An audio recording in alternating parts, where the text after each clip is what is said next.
Okay, girls, here we go.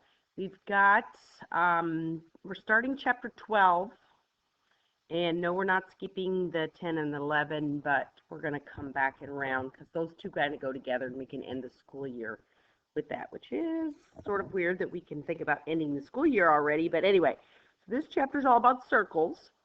And remember, the first section of the chapter is always pretty basic, so I hope you found this to be not too hard. It really isn't. Okay, we're going to introduce some new language, first of which is what are tangent lines.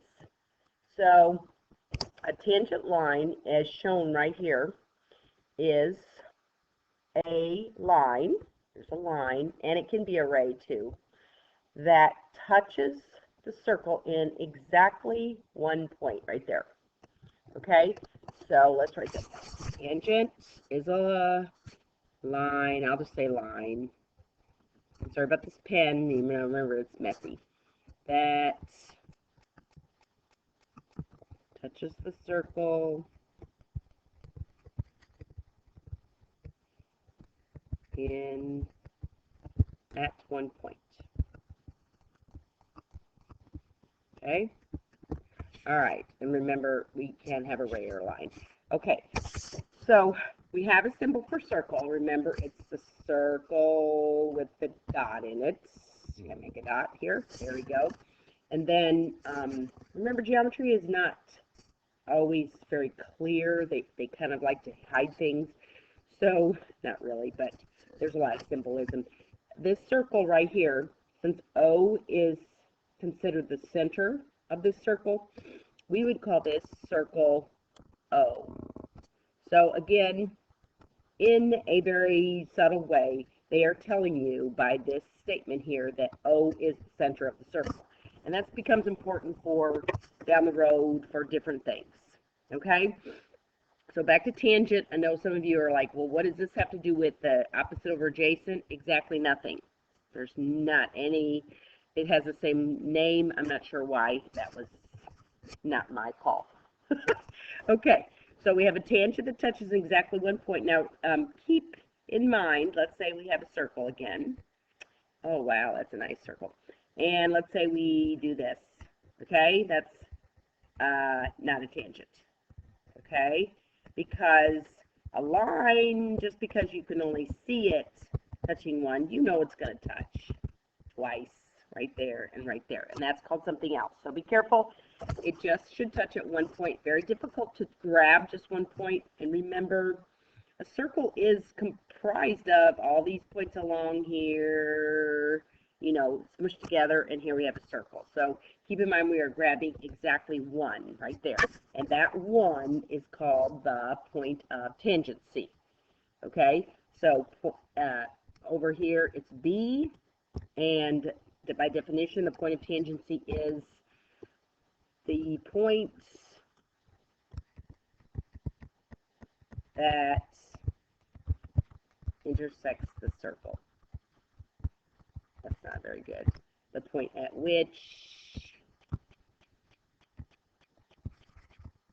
sorry,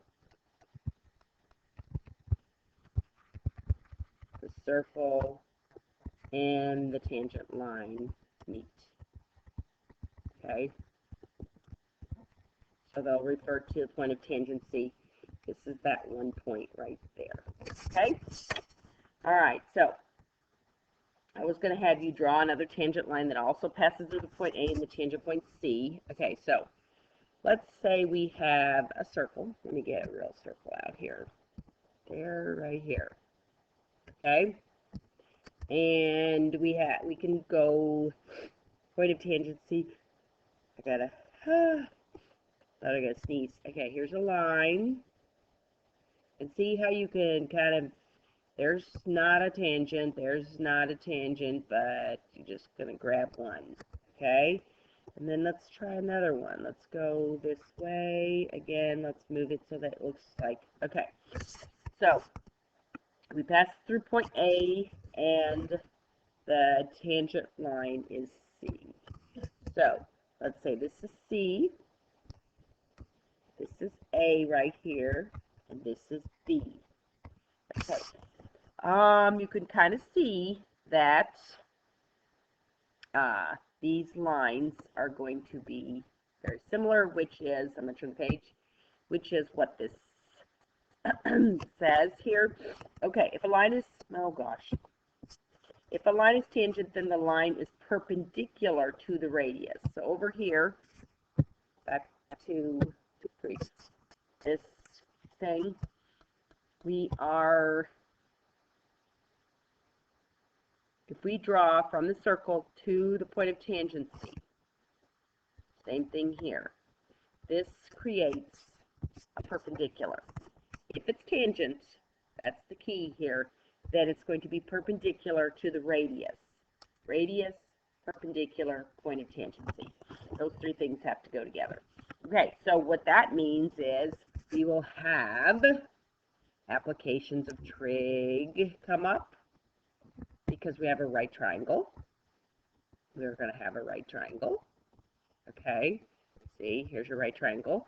We could also have the special triangles make an appearance. Okay, and of course, there's our friend Pythagorean theorem that's going to come up. So all this stuff from chapter 8 is going to be valid here because of the whole right triangle and perpendicular business here. Okay, so let's talk about this one. ED is tangent at point E. Remember, that would be what they were calling earlier to the point of tangency. Okay, so that's what they're telling you subtly. That's where it's tangent. What are they telling you here? They're telling you that F is the center of the circle. Okay, circle F. And you don't think that's a big deal, but it is a big deal. So anyway, and then ED. So now we know, according to this theorem, that ED is perpendicular to the radius, EF. We knew this was the radius because we know what a radius is. A radius goes through the center of the circle and takes one other point from the circle. So this is my radius here. This is my tangent line, but it's cut off, so it's a tangent segment, which is good. And we have a right triangle. We are looking for DF, okay, which is the same as X. And look real closely, we have that famous triple, 3, 4, 5. So that means what? X equals 5. Okay? So there's your Pythagorean theorem application there. All right. Let's look for X. X now, it looks weird, but it's a angle. Okay? X is the angle there. We are going to get into, you know, maybe this segment later. Okay? But not now. Okay, so X is the, oopsie, X is the angle.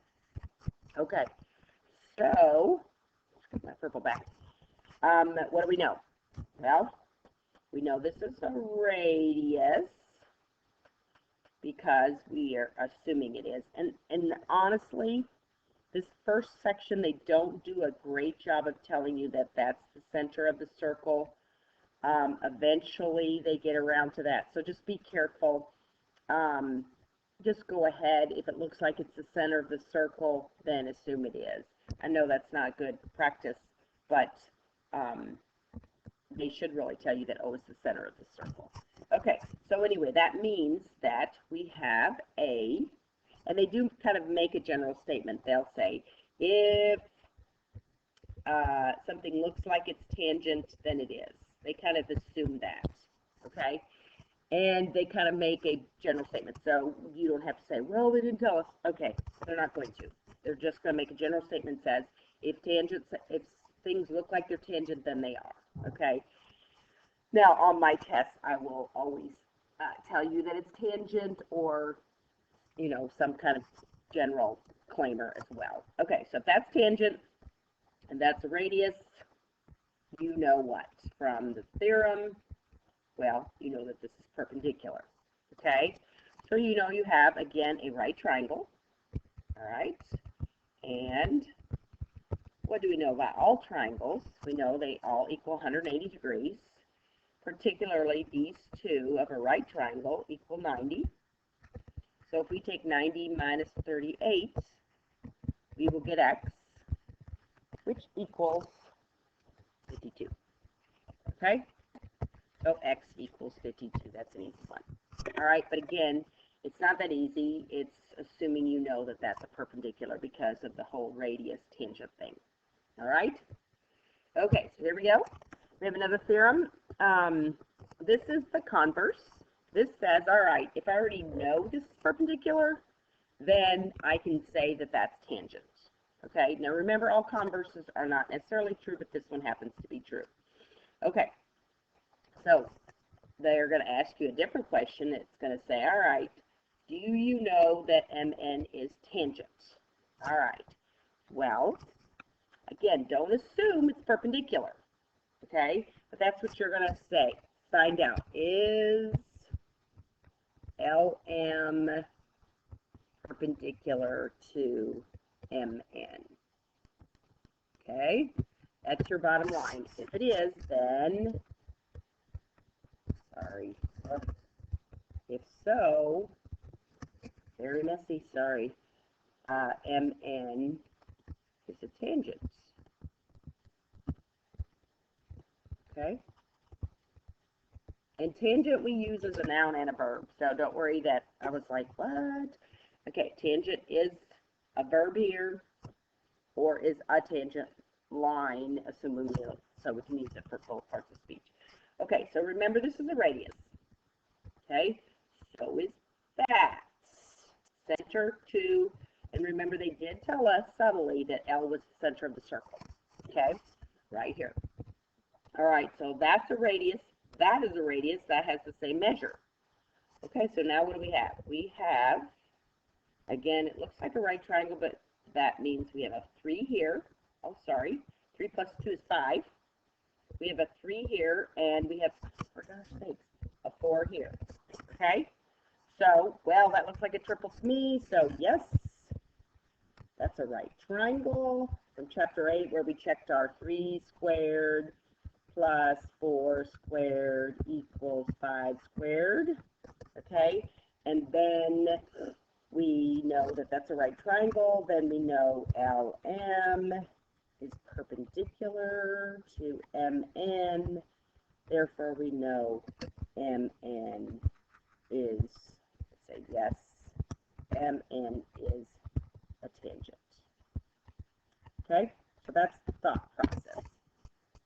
All right, we figure out what we need, what we can figure out if we have a triple, and then if we do, we have a right triangle, which means we have perpendicular, which means we have tangent. Okay? All right, let's check out this one. What is the radius? Okay. Now, if you see, we already have a perpendicular. So, let's get the triangle separate. Oh my, that looks scary. Let me try that again. All right, right triangle. Here we go. 10 for this side, x and, oh boy, what would you call that? The x is identified correctly, but that's x plus 6. Now, remember how geometry is. They like to leave things off, so probably they're going to not call this x, that you're going to label it. Okay, so now it looks like, if they already told us it's perpendicular, how could we find x? Well, we know it's a right triangle, so we're going to do the Pythagorean theorem. So x squared plus 10 squared, those are the legs, equals, okay, remember the hypotenuse is the whole thing, so I'm going to have to do some good algebra. All right, can't do anything over here yet. 100. All right, now remember this has to be FOILed. So x plus 6 times x plus 6. First, outside, inside, last. Remember, that gives us x squared plus 6x plus 6x plus 36. Okay, now we can start combining like terms if you want to go ahead and combine these. Some of us know this pretty quickly, and we would have done that right away. So x squared, we're finding x here, plus 100 equals x squared plus 12x plus 36. All right, let's see what we can do with our x. It looks like we're going to have a quadratic, but no, we're not, because look, if we take x squared, try to get them together, look what happens. They both cancel, which is nice. Okay? All right, so I'm going to leave my 12x over here. I'm going to subtract 36 to get my numbers on the other side. And when we subtract 100 minus 36, what do we get? We get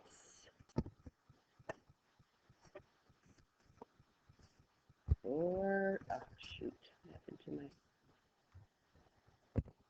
oh my goodness, 64, okay, divide by 12, and there's your x. I got it.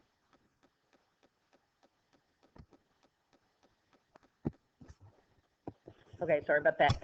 All right, so now I'm at 12 doesn't go into 64 evenly, so I'm just going to reduce. Let's see, I can reduce by 4 and get 16 over 9. That's what x equals, and that's what we're looking for. Okay? So, as you can see, you are going to do some algebra, you're going to do some Pythagorean theorem. You could even, dare I mention it, use the quadratic theorem to solve some, quadratic formula to solve some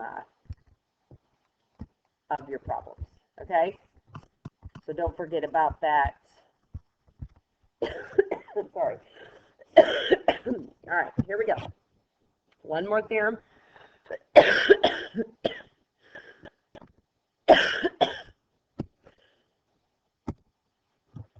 Okay, so we're about the sound effects. All right, so we've got one more dealing with tangents again, as you can see. Okay, so this is, sorry, we have from the same point, point B, we're going to draw two different tangents. One point of tangency is A, the other point of tangency is C. Okay, so if you look real closely, it makes sense. Okay, sorry about that.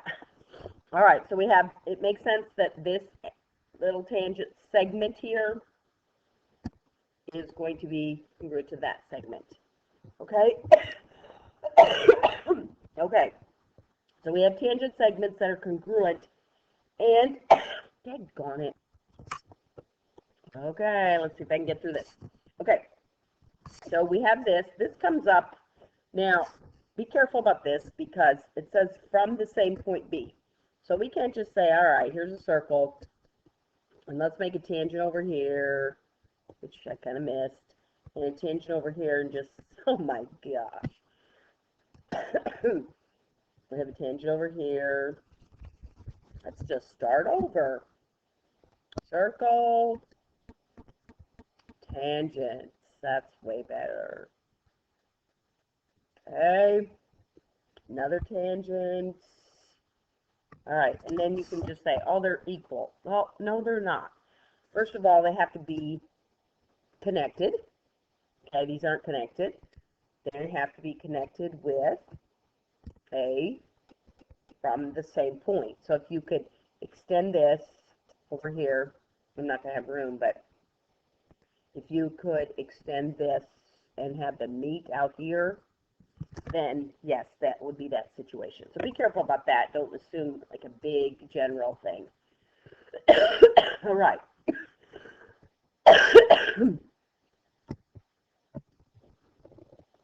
Okay. This figure right here, you're going to see this chapter. Okay. It is going to be described in two different ways. Okay. Using the word circumscribed and using the word inscribed. And note that we're talking about two different things. It says the triangle is circumscribed about the circle. That means the triangle is on the outside. That's what circumscribed means. Okay? Please note that you got a tangency here, here, and here. Okay? Now over here, we're talking about the circle is inscribed. All right. The circle is inscribed in the circle. Well, that doesn't make sense. That makes no sense. The inscribed in the, why is this not writing? Triangle. Okay, so inscribed inside. So whatever's inscribed is inside. We also will have, see, here's this figure down here. All right, we also will have the circle on the outside. So that's, but anyway, in this case, the triangle. So this right here, these two statements say the same thing, but they're just be different. But notice we still have tangent. That's why it's doing it in here. All right. Circle O, so again, they're telling us O is the center of the circle, is inscribed in triangle PQR. Okay, now, what that tells you, in, not, you know, obviously, that tells you that you got tangents there. Okay? It's not assumed. That's part of the definition of what inscribed means. Which has a perimeter of 88. All right, what is the length of QY? All right, so QY is right here. Duh. All right, and that's a point of tangency. Now, if we use this theorem that we just did, it says from a common point, tangents to the circle are equal. So if this is 17, this is going to be 17. Stops at Y. All right? If PX is 15, PZ is 15. Stops at Z. All right? Okay, well, we don't know. We know these pieces right here are equal because they're both from an exterior point Q. All right, and we know the total is 88. So here's what we're going to do. We're going to add the two 15s. We're going to add the two 17s. And then we're going to add the two QYs, we'll call it. X would be confusing because we got an X in the thing. And that is all going to total the perimeter of the triangle, which is 88. Okay? So we're going to do the math. We take 30 and 34 out of there. I think we have 24 left. Okay? And then one of those would give us 12. So you check it out very quickly. You got 30, 34, and 24. 30, 34, and 24. That is 8, 6, 88. Okay? So that works. So QY is 12. Okay? So that is very easy to see just if you don't make some real general assumptions there. Okay. So notice we told you something differently here. It says triangle ADC is circumscribed about. It's the same figure, but now they're talking about the triangle instead of the circle. Okay? So just be aware they are telling you again, without telling you that you have tangents with that statement. Okay? They're also telling you that the center of the circle is O.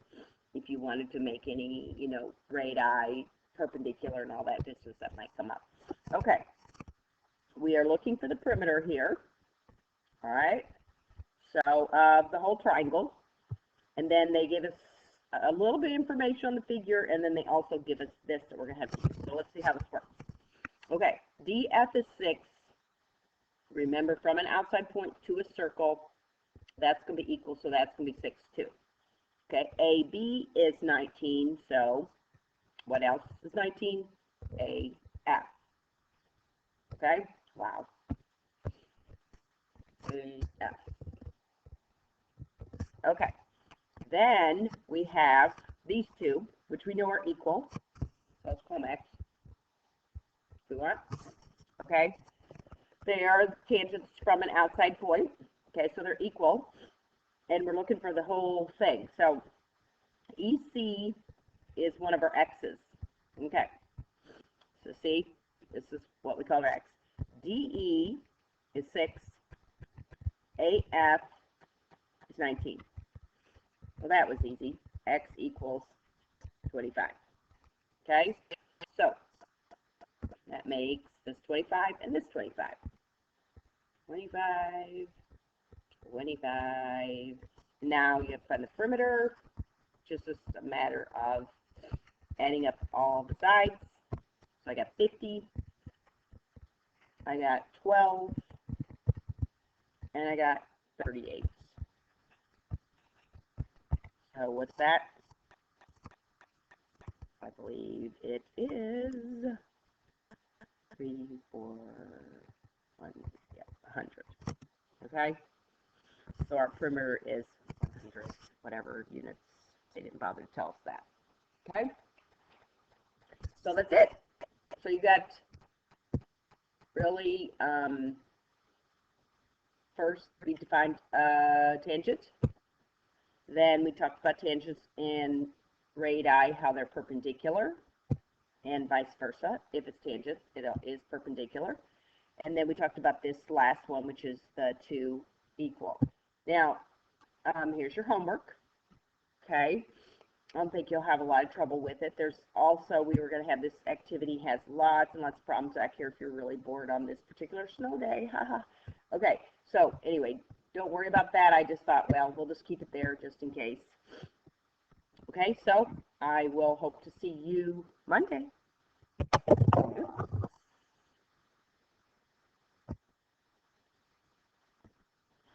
What the heck?